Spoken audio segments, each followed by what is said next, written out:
Hello, darling, and happy Friday the 13th, or whatever day this happens to be that you are able to watch your reading. Um, I apologize for the mess behind me.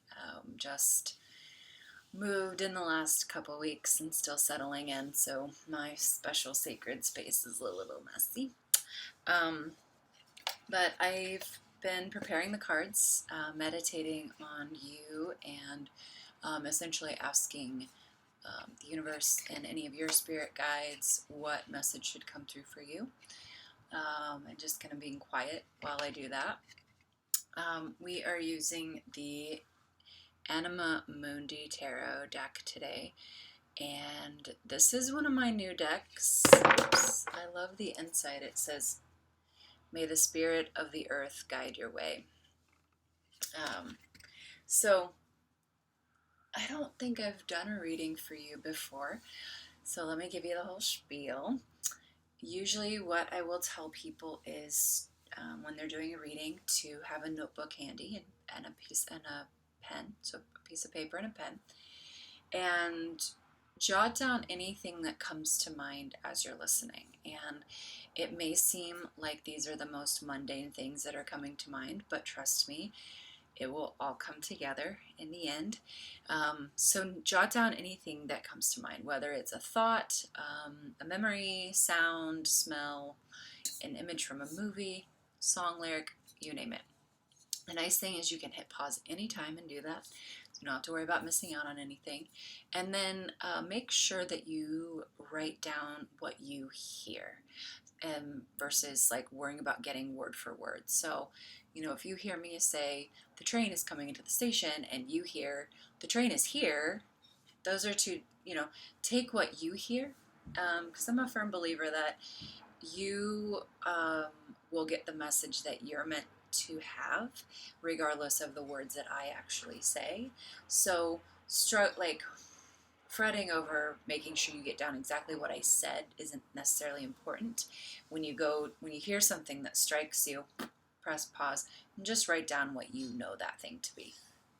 An interesting example of that is I had a friend who,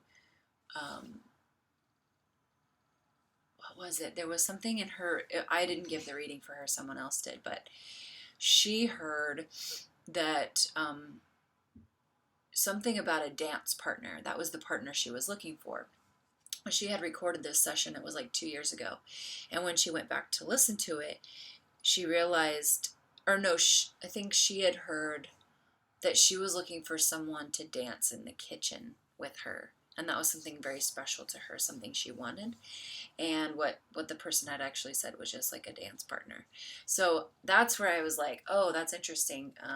Spirit can change the words that we say so that the person actually gets the message they're meant to hear. So just keep that in mind. And also, we talk about something resonating with you. I like to think about plucking a guitar string. Get the guitar behind me. When I think about resonance, you can also think of any kind of like stringed instrument, but essentially when you pluck that guitar string, when you actually strike it, it vibrates, and it's the vibration that makes the sound, right? I mean, same with our vocal cords, actually. And so we talk about something resonating, we're really talking about like a chord being struck inside of us. And that can be anywhere. It doesn't have to be necessarily a note that's in tune, even. It can be like something that strikes fear, anger, frustration, or all the way up to like joy, excitement, sadness, or because sadness is not up there, but happiness. If something doesn't resonate, then it doesn't make any sound. It's just flat. It doesn't, and often you don't even really remember that it happened. So when I go through the reading, I would just encourage you to take what resonates with you and leave behind what doesn't. But I will say, if you find yourself getting hung up on something, that usually means that it is resonating with you, even if it doesn't feel good. Don't worry about judging your response to it or even what I said as being good or bad. Just sit with it And maybe even ask yourself, why is this stirring something in me? Why am I getting hung up on it? And it's really good if you just note it that it struck you, and then come back to the why later. There's probably going to be a lot of moments that you'll want to sit with over time. And the nice thing is you have now a link to your reading. So if you, it's interesting. I've had people go back to their reading after a few weeks or a month even and have a different experience and encounter with it. So that's, again, where I think Spirit's just like, I'll give you the message you need at this moment, and then a different message when you're ready for it next.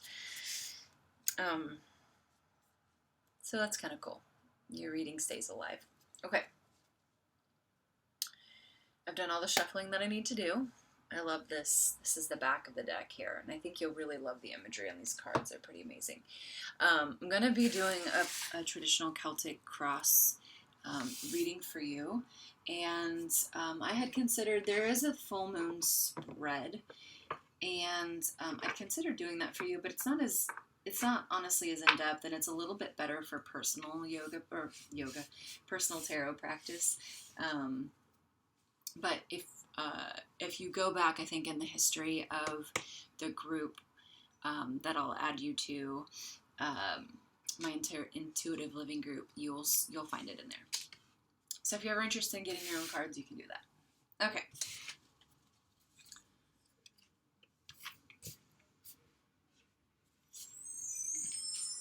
Okay, wait. No? Okay. Interesting. Okay.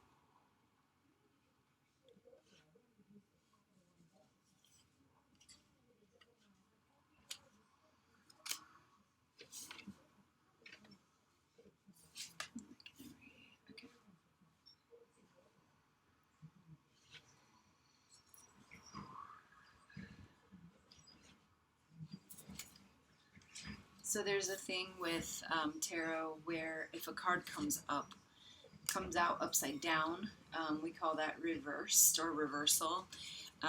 Just so that you know, I'm not reading any reversals today on this deck. It's still a fairly new deck to me, so you'll probably see me referring to its little guidebook.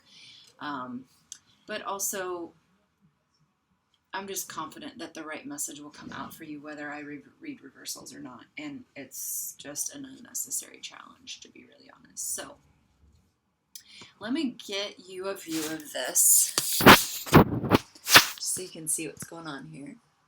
And feel free to hit pause. This may be a good point to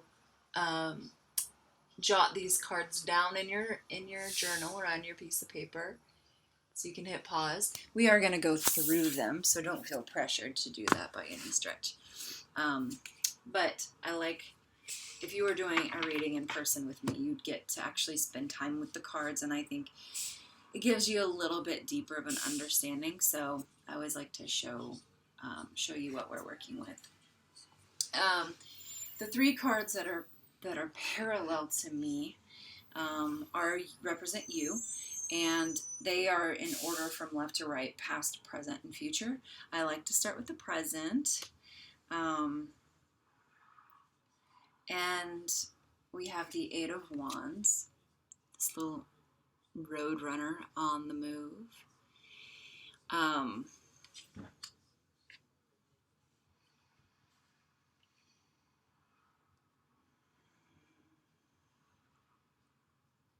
I'm going to go ahead and show you all three of these, and then we're going to break it down. We also then have the Nine of Pentacles, this Bengal tiger here in the middle, and the Sun. And the Sun is, you'll see it doesn't have a 9 or a 10 of something. It just is. It's actually number 21, if you can see that. But what we're looking at with the first two is the minor arcana. And they tend to be a little bit more fleeting, a little bit more temporary, malleable messages. Still important, but not as striking. Major arcana cards are the ones that have a Roman numeral with the name, and their messages tend to be pretty powerful. What's interesting is that you have 5 four uh, major arcanas in this reading, which I think is interesting, and which just means that there's some really like this message. Your reading overall is pretty significant.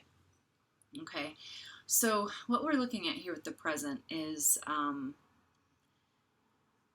we've got the Roadrunner and the Eight of Wands. It's funny, I just pulled this for myself as well.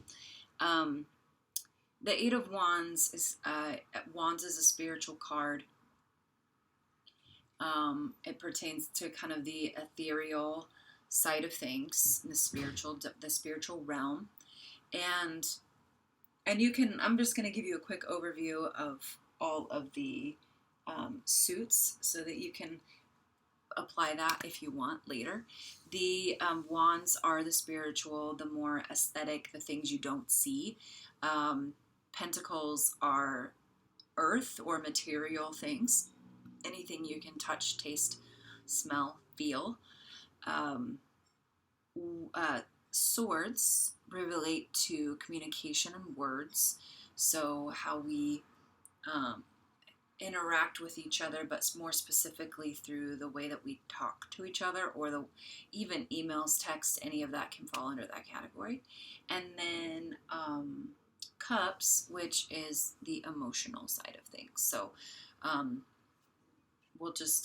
you don't have any cups actually in your reading, so we're not dealing with the emotional body today. We are dealing a lot with the spiritual and the material, so just to keep those in mind. So with the Bengal tiger and the Nine of Pentacles, it was really representing a time of abundance. So this is your most recent past, and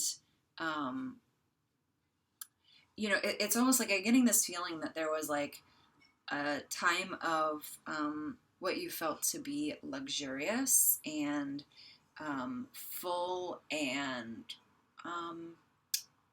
it not necessarily restful, but there were aspects of you that got to really settle in, and you picture like a tiger in the jungle, just like bask in the lushness of things.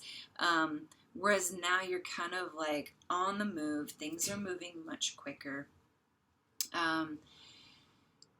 The thing I would add to that is be careful in this time and space of things moving quickly is not bad. Okay, in fact, it's neither good nor bad. None of this is good nor bad. It just is. But it is important to be aware of that energy, like that motion of almost like a strong wind blowing things. It's easy to get swept up in that and to not feel like you have any control. So really grounding practices right now will be good for you. Meditation, yoga, etc., Tai Chi, something that really helps you to harness that energy and bring it back down to earth. Because going from that like kind of rested, luxuriating state to like quick movement, you might start to feel like you're going to just fly off the face of the earth. And that can be anxiety producing. So some grounding practices will be helpful. Also, in those, another reason those things are helpful is that then you're also not given the open door to run from yourself.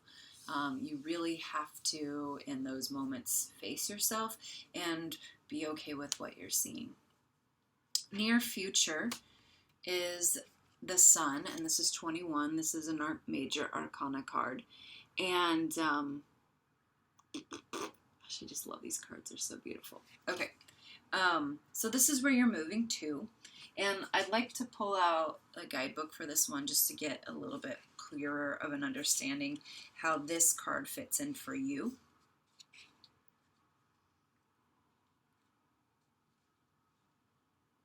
Oh, this is interesting. Okay, it says it's an optimistic card of confidence and abundance. You have overcome the unconscious fears of the moon, and now the light of the sun is guiding you. Interesting for a full moon reading. You are feeling revitalized and things are going well for you. So essentially, this is what you're moving into. If you do find that today, especially, or even this past week, because really I've been feeling the effects of the full moon for a few days, and I've heard that's pretty normal. So, if you have found that this week has been really one of like really dredging up fears, and you're wondering, and those fears have you wondering if like this is what's ahead for you, I think the sun is a really good indicator that it's not, and you actually have a time of abundance. And I just realized what time it is. Hold on. Okay.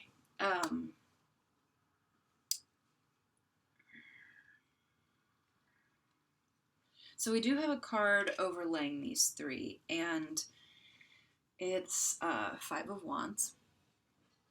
And usually this card, when it overlays the three, we are looking at a something that's going to serve as a bridge or barrier toward that near future card, which is the sun for you. So just sit with this for a minute, because it's a pretty dark card. Clearly something has been broken and devastated down here. And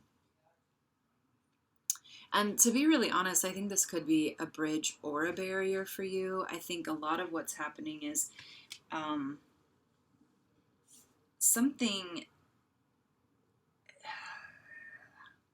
essentially in this process, something does need to give way. And I'm going to say die, but I use that term hesitantly because it's not a literal death, but it may feel like that, where sometimes we have those shedding of layers and it feels like an old part of us is dying or old piece of us is dying.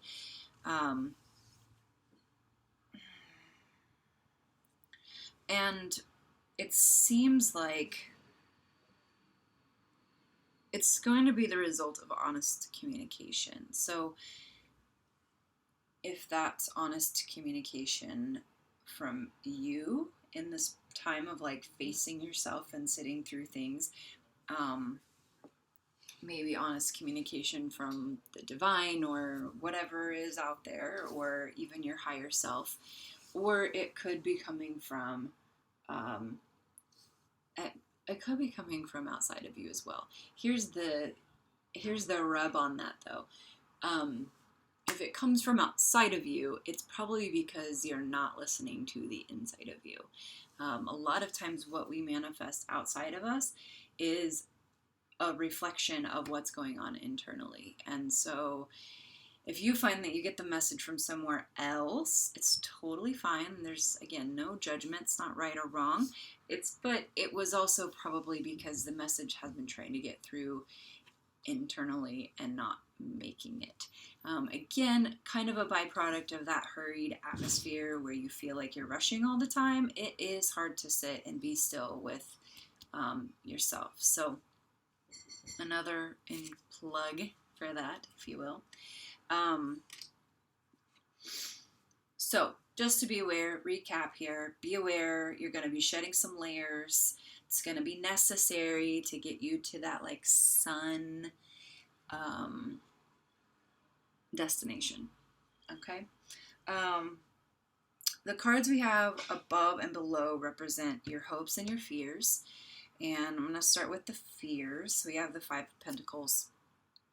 And this card represents really, of course it's winter.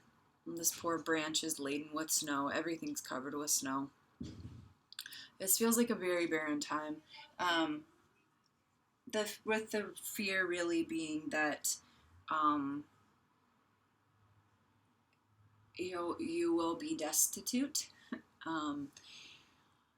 that you won't have what you need, and it may not even be, I mean, it's coming up materially in the Five of Pentacles, but I feel like this is more of a pervasive thought pattern of with that foundation of lack. That you're not going to have what you need when you need it, whether that's the stamina, whether that's the energy, whether that's the relationship,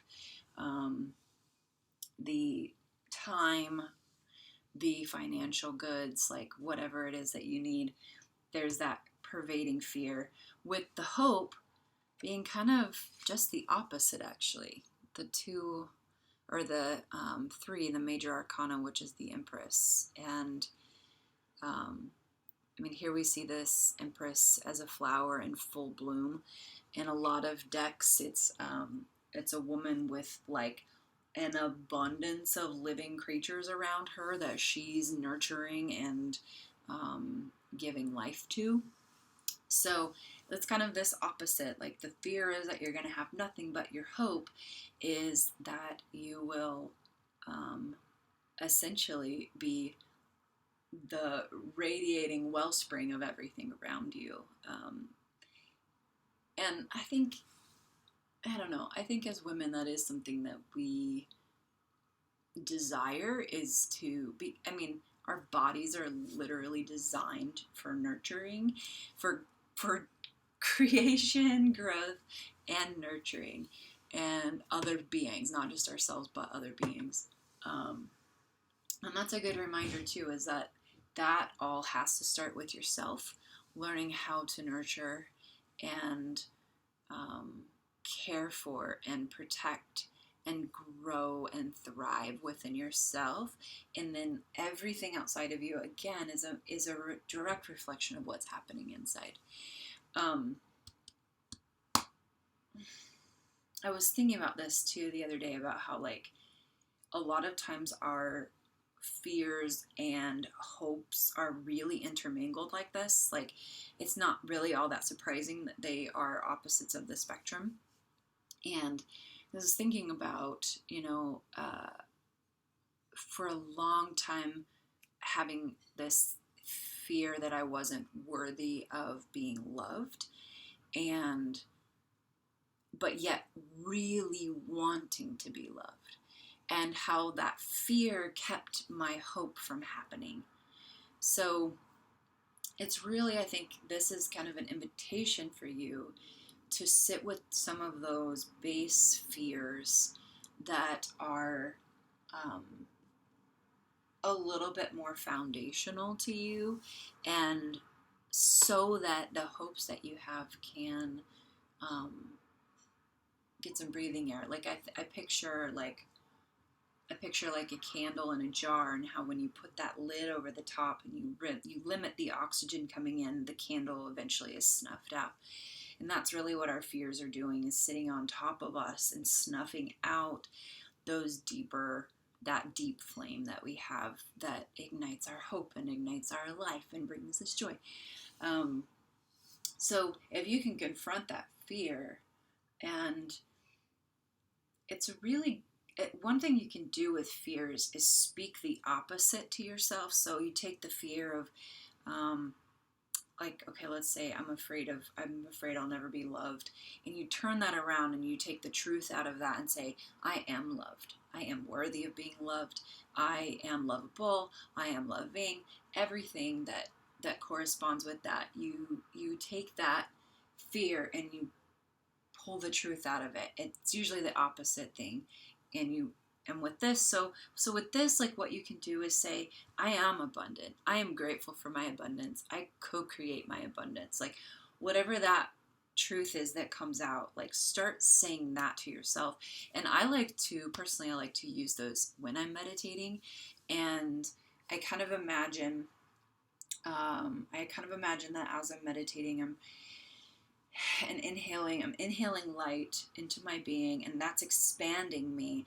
And then as I say, I'm grateful for my abundance, and that light radiates out and around, and it kind of ripples, and it touches all the things I'm grateful for, all of the pieces of my life that signal abundance to me, and even the ones that I haven't experienced yet or don't see or whatever, all of that being touched with gratitude.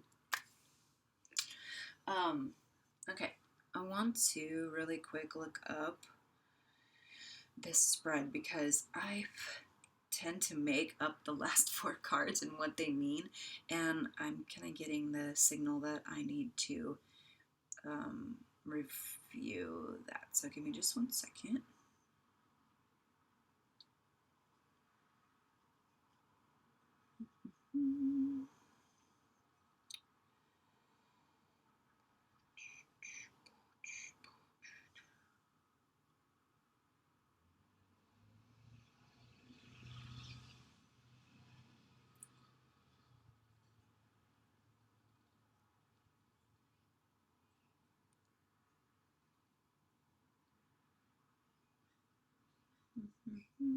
There's one I really like to use. I can't find it.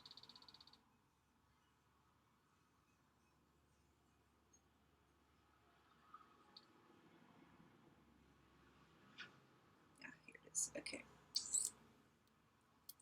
Okay, so what we've got over here in the right side, your approach to this. So we have the 20 in the major arcana, which is judgment. And, you know, with this, so we have this hawk, and he's facing down toward the earth. And the thing about these birds is they have a very scrutinizing eye, which is great for hunting, but it's very sharp and not a lot of grace. I mean, something we would think about with the word judgment. And so your approach to this is, it seems, with a very critical eye and not a lot of wiggle room. And so what I'm getting the sense is that this bird, you're facing the wrong direction, right? What you really want to be doing is looking up towards the sky instead of looking down with harsh critique at what's below you. And that's simple. Like, it's kind of like looking down at your feet versus looking up at the stars. Think about just even the difference of that trajectory, where you end up going from there. You're looking down at your feet, you're missing so much around you, and you're focusing on a very small portion of the picture and picking it apart, which is like really not helpful and not a good use of energy. So look up, give yourself time to orient to the environment around you, and see if you can release some of that judgment, the environment you're in. You've got the King of Pentacles. We have this bear on top of a mountain surrounded by the forest.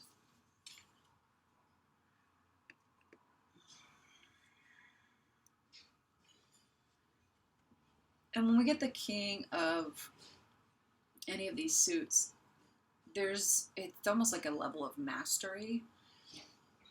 So the energy of mastery is around you in terms of, it's around you and it's within you.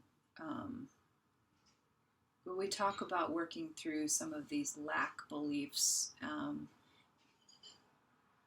these fears of not having what you need, the reality is, like, that really is just an illusion. The fear is just an illusion because you're actually surrounded by and filled with mastery. Like, the ability to create abundance is already around you. What you need to know, we have the star here, which is number 17 in the major arcana. And I'm giving you these numbers so that you can, if you want to further research any of these cards, you can go, one of my favorite websites is Biddy Tarot, Biddy, tarot.com. And she has a section where you can learn the cards, and she goes into a lot of detail, more detail than you'll need. So the hint I usually give with that is to, again, kind of scroll, like just skim, and then pick out words that stand out to you and jot those down. If you try to apply the whole meaning of the card, it's not going to make much sense, because a lot of these meanings, there's kind of a central theme, but then it's dependent on the person and the situation and all the other cards, to really piece out and pull out what it's trying to say to you personally. So, but feel free to do that.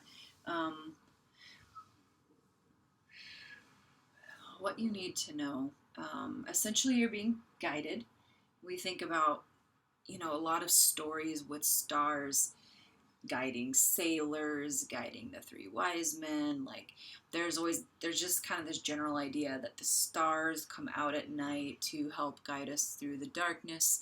And so, if at any point you do feel like you're wandering and not sure what direction to take, it may be important to look around and just note what seems to be sticking out to you, what seems to be pulling at you, because you are being guided, and you may or may not feel that at times, you may or may not recognize it, but it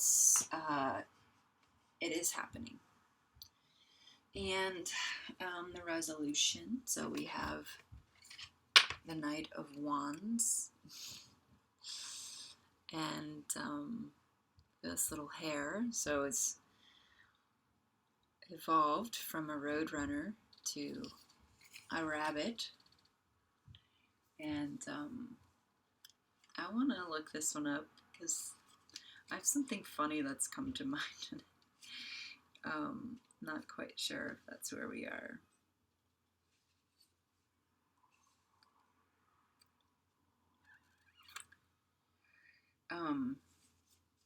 So the first thing that came to mind, I have to say this, is that there's nothing that's more proliferative. Well, there's a lot of things that are more proliferative, but when we talk about something duplicating quickly, it's usually bunnies, right? So I think about abundance and things being able to manifest quickly and like come to fruition very quickly, and rabbits are a huge like image that comes to mind for me. So that's, I think the resolution here is if you work through your fears and you really focus on that abundance energy within and without, like surrounding you,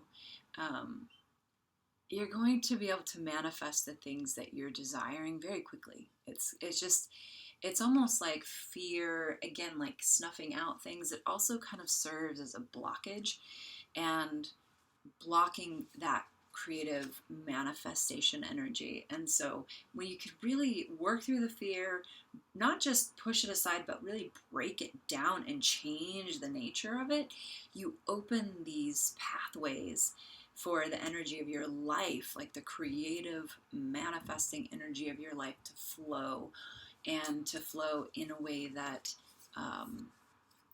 is, how to say this, life-giving and fulfilling. But I want to read what this says as well. So it's a jackrabbit, and it says, the charming Knight of Wands makes things happen. He is passionate, ambitious, and action-oriented, and is not afraid to try new things. Be enthusiastic about your new projects and enterprises, but be sure not to act too impulsively. And so really I just see that you're going to come into a really good place of balance, and like I said, be able to really see life being breathed into the projects that you're working on and that you desire to have happen in your life. All right. That's all I got for you now, dear. If you have any questions, comments, concerns, please feel free to message me. If I can answer or give clarity to something, I will. Usually, though, I will just suggest that you take them back into your meditation time and use that space to sit with them and allow the answers to come to you. Thank you for letting me share with you. Many, many blessings to you, darling. I will talk to you soon.